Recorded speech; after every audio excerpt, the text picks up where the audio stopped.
Hello friends, welcome to সিনে entertain. Bangla সিনেমার নক্ষত্র পতন। প্রয়াত অভিনেত্রী উমা দাশগুপ্ত গত 18ই নভেম্বর অর্থাৎ সোমবার সকাল 8টা নাগাদ পরলোক গমন করেছেন তিনি। কয়েক বছর আগে ক্যান্সার দানা বেঁধেছিল তার শরীরে। প্রাথমিক চিকিৎসার পর সাড়াও দিয়েছিলেন, কিন্তু সেই মারণ রোগী আরও একবার শরীরে বাসা বাঁধে তার। তাই শেষ রক্ষা আর হলো না। শেষ সময়টা মারণ রোগের চিকিৎসার জন্যই হসপিটালেই শেষ নিঃশ্বাস ত্যাগ করেন উমা দেবী। নিজের নামের থেকে তিনি পরিচিত দুর্গা হিসেবে। বেশ কয়েকবার তার মৃত্যুর ভুয়ো খবর ভাইরাল হয়েছিল সোশ্যাল মিডিয়ায়। তবে এবার আর কোনো রটনা নয়, চিরবিদায় নিলেন পথের পাঁচালীর দুর্গা। অভিনেত্রী প্রসঙ্গে এক সাক্ষাৎকারেই সত্যজিৎ রায়ের ছেলে সন্দীপ রায় বলেন, যখন উমা দেবী দুর্গা চরিত্রে অভিনয় করছেন তিনি অনেকটাই ছোট।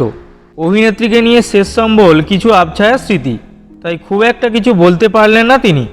পরিচালক জানান, অনেক দিন হলো যোগাযোগ নেই। আগে এমন উড়ো খবর এসেছিল, কিন্তু এবারের খবরটা সত্যি। মাঝে শুনেছিলাম ওনার শরীর ভালো নেই। পথের পাঁচালী তার প্রথম সিনেমা, এরপর আর কোনো দিন অভিনয় করেননি। আর আমার অনেক স্মৃতি না থাকলেও তবে ওনার মতো সাবলীল অভিনয় তা সত্যিই প্রশংসনীয়।